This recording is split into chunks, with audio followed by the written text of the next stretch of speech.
Okay Shanmugam, எந்த உதவி தேவைப்பட்டாலும் தயங்காம எனக்கு கால் பண்ணுங்க. ஆ சரிங்க மேடம், வரேன். ம்.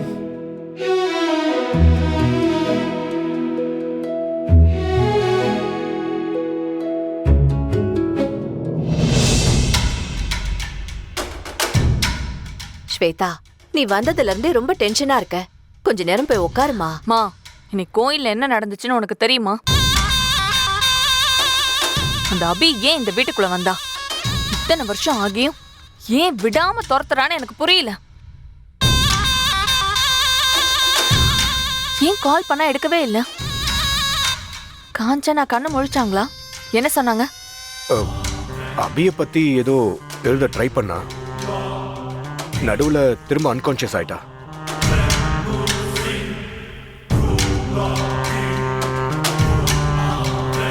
ச்சே, அந்த அபிய என்னதான் வேணுமா அவளுக்கு?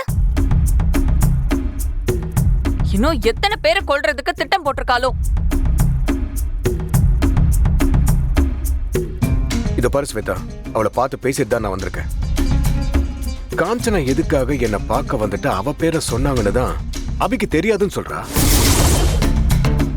இன்ஃபேக்ட் வெற்றி கூட அவளை பார்த்து வார்ன் பண்ணிட்டு தான் வரான்.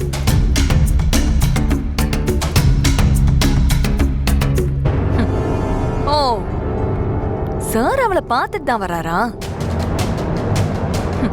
ரொம்ப வருஷம் ஆச்சுல்ல. அந்த துரோகிய பார்க்காம சாரால இருக்க முடியல.